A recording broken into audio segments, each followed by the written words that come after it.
ബിസ്മില്ലാഹിർ റഹ്മാനിർ റഹീം. അൽഹംദുലില്ലാഹ്. അല്ലാഹുമ്മ സ്വല്ലി അലാ മുഹമ്മദി വഅലാ ആലിഹി വസഹ്ബിഹി വസല്ലം. ഒരു വാപ്പയും മകനും ഇങ്ങനെ യാത്ര ചെയ്യുകയാണ്. യാത്ര ചെയ്യുന്നതിന്റെ ഇടയിൽ വാപ്പ ഹജ്ജിന് യാത്ര ചെയ്യുകയാണ്. അവർ രണ്ടാളും ഹജ്ജിന് പോകുന്നതിന്റെ ഇടയിൽ വാപ്പ മരണപ്പെട്ടു. വാപ്പ മരണപ്പെട്ടപ്പോൾ വാപ്പയുടെ കോലം ഒരു വികൃതമായ കോലമായിരുന്നു. വികൃതമായ കോലമുള്ള വാപ്പയുടെ മുന്നിൽ ഇരുന്ന് മകൻ ഇങ്ങനെ വിഷമിക്കുകയാണ്. ഇനി എന്തു ചെയ്യും പടച്ചവനെ, എന്റെ വാപ്പ ഈ കോലത്തിലാണല്ലോ ഉള്ളത് അങ്ങനെ അയാൾ ആകെ ടെൻഷനായി അവിടെ ഉറങ്ങിപ്പോയി.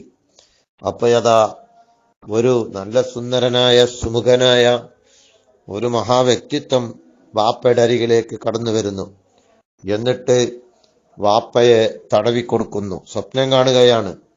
തടവിക്കൊടുത്തപ്പോൾ വാപ്പ നല്ല സുന്ദരനായിട്ട് വാപ്പയുടെ വികൃത കോലമൊക്കെ മാറിയിട്ട് നല്ല കോലത്തിലേക്ക് മാറി. അപ്പോൾ ഉറക്കത്തില് ഈ വന്നയാളെ, ഈ സുമുഖനായി വന്ന് തടവിക്കൊടുത്ത ആളെ ഈ മകൻ അദ്ദേഹത്തിന്റെ തുണി പിടിച്ചുകൊണ്ട് ചോദിക്കുന്നു, നിങ്ങൾ പോവല്ലേ, നിങ്ങൾ ആരാണെന്ന് പറയൂ, എന്റെ വാപ്പയെ സുന്ദരനാക്കി തിരിച്ച് മാറ്റിയത്. അപ്പോൾ പറഞ്ഞു, ഞാൻ മുത്തുനബി സല്ലല്ലാഹു അലൈഹി വസല്ലമ തങ്ങളാണ് മോനെ. നിന്റെ വാപ്പ പലിശയുമായി ബന്ധപ്പെട്ട ആളായിരുന്നു അവസാന കാലത്ത്. പക്ഷെ അദ്ദേഹം എന്റെ മേലിൽ ദിവസവും ഉറങ്ങുന്നതിന് മുമ്പ് 1000 സ്വലാത്ത് ചൊല്ലാറുണ്ട്. അത് കാരണം ഇന്ന് അദ്ദേഹത്തിന്റെ സ്വലാത്ത് മുടങ്ങിയപ്പോൾ ഞാന് നിന്റെ വാപ്പയുടെ അരികിലേക്ക് അന്വേഷണം നടത്തി വന്നതാണ്. വാപ്പക്ക് പ്രയാസങ്ങളാണ് വാപ്പ ചെയ്ത തെറ്റിന്റെ പേരിൽ എന്ന് അറിഞ്ഞപ്പോൾ ഞാൻ അള്ളാഹുവിനോട് ശുപാർശ ചെയ്യുകയും വാപ്പയുടെ തെറ്റ് പുറത്തു കൊടുക്കാനും എനിക്ക് സ്വലാത്ത് ചൊല്ലുന്ന ആളാണെന്ന് പറഞ്ഞ് ഞാൻ അള്ളാഹുവിനോട് മാപ്പ് ചോദിക്കുകയും വാപ്പയെ ആ പ്രയാസത്തിൽ നിന്ന് രക്ഷപ്പെടുത്താനും വന്നതാണെന്ന് പറയുകയും അദ്ദേഹം പോവുകയും ചെയ്തു. അങ്ങനെ നേരം അദ്ദേഹം നെറ്റി ഉണർന്നപ്പോൾ വാപ്പ നല്ല കോലത്തില് ആയിട്ടുണ്ട്. നേരത്തെ സ്വപ്നത്തിൽ കണ്ട നല്ല രൂപത്തിലേക്ക് മാറിയിട്ടുണ്ട്. അങ്ങനെ അദ്ദേഹം അവിടെ വെച്ച് വാപ്പയെ നിസ്കരിച്ചു കബറടക്കുകയും ചെയ്തു. ഇത് മഹാന്മാര് മുഴുവനും രേഖപ്പെടുത്തിയ ചരിത്രമാണ്. മുത്തുനബി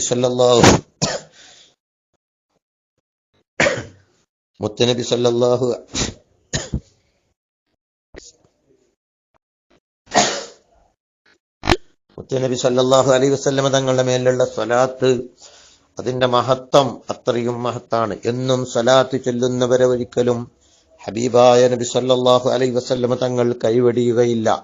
പ്രയാസങ്ങളുടെ ഘട്ടത്തിൽ, മരണവേളയിൽ, അല്ലെങ്കിൽ മരണശേഷം അദാബുൽ ഖബറിന്റെ സമയത്ത്, നാളെ മഹ്ശറിലെ സിറാത്ത് പാലത്തിൽ അള്ളാഹുവിന്റെ റസൂല് നമ്മെ രക്ഷപ്പെടുത്തും.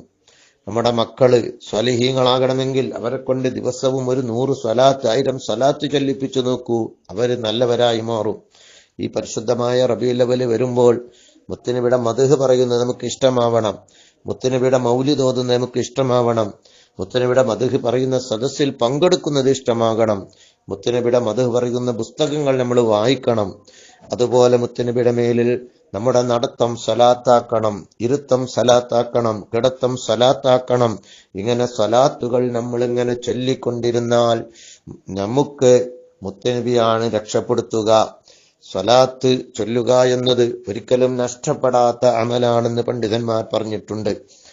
എല്ലാ അമലും തള്ളപ്പെടുമെങ്കിൽ, ലോകമാന്യത്തിന്റെ പേരിലോ മറ്റോ തള്ളപ്പെട്ടാലും സ്വലാത്ത്, അത് ലോകമാന്യത്തിന് ചൊല്ലിയാലും ആളുകളെ കാണാൻ വേണ്ടി ചൊല്ലിയാലും അത് തള്ളപ്പെടുകയില്ല എന്ന് പണ്ഡിതന്മാർ രേഖപ്പെടുത്തിയിട്ടുണ്ട്. സ്വലാത്ത് മഖ്ബൂലത്താണ്, അത് സ്വീകരിക്കപ്പെടുക തന്നെ ചെയ്യും. അതുകൊണ്ട് തന്നെ നാം പരിശുദ്ധമായ റബീഉൽ അവ്വൽ വരുമ്പോൾ ആ റബീഉൽ അവ്വലിനെ സ്വാഗതം ചെയ്യുന്നത് ലക്ഷക്കണക്കിന് സ്വലാത്തുകളെ കൊണ്ടായിക്കൂടെ? നമുക്ക് നമ്മുടെ നിസ്കാരത്തിന്റെ കോലമെന്താണ്? നമ്മുടെ മറ്റു കർമ്മങ്ങളുടെ കോലമെന്താണ്? നമുക്ക് രക്ഷപ്പെടാൻ ആ നിസ്കാരം കൊണ്ട് സാധിക്കുമോ എന്നറിയില്ല. എങ്കിൽ സ്വീകരിക്കപ്പെടും എന്ന് ഉറപ്പുള്ള ഒരു അമല് അത് സ്വലാത്താണ്. മുത്തുനബിയെ പിടിച്ചാൽ അവിടുത്തെ ശഫാഅത്ത് നമുക്ക് ലഭിക്കും. ഖബറില് നമ്മള് വന്നാല് ഓരോ ചോദ്യം ചോദിക്കും, റബ്ബുക്ക മാ ദീനുക്ക എന്നൊക്കെ ചോദിച്ച് അവസാനം ഒരു ചോദ്യമുണ്ട്, ഇതാരാണെന്നറിയുമോ എന്ന് മുത്തുനബിയെ കാണിച്ചുകൊണ്ട് അവിടത്തേക്ക് സ്വലാത്ത് ചെല്ലുന്ന മുഅ്മിനായ മനുഷ്യനാണെങ്കിൽ, അവിടുത്തെ സ്നേഹിച്ച മനുഷ്യനാണെങ്കിൽ, അപ്പോൾ അവൻ പറയും, ഇത് എന്റെ മുത്തുനബിയാണ്. നബി തങ്ങളെ മൗലിദങ്ങും അതാൻ തുടങ്ങും, ഇത് അള്ളാഹുവിന്റെ റസൂലാണ്, എന്റെ കരളിന്റെ കഷ്ണമാണ്. ജാഅനാ ബിൽ ബയ്യിനാത്ത്, അത്ഭുതങ്ങളും മുഅ്ജിസാത്തുകളുമുള്ള നബിയാണ്, ദൃഷ്ടാന്തങ്ങൾ കൊണ്ടുവന്ന നബിയാണ്, ഞങ്ങള് അവിടുത്തെ വിശ്വസിച്ചതാണ് എന്ന് പറഞ്ഞുകൊണ്ട് അവിടുത്തെ മദ്ഹുകളും മൗലിദുകളും അങ്ങ് ഓതുമ്പോൾ ഖബറിൽ അവസാന ചോദ്യമായി മാറും അത്.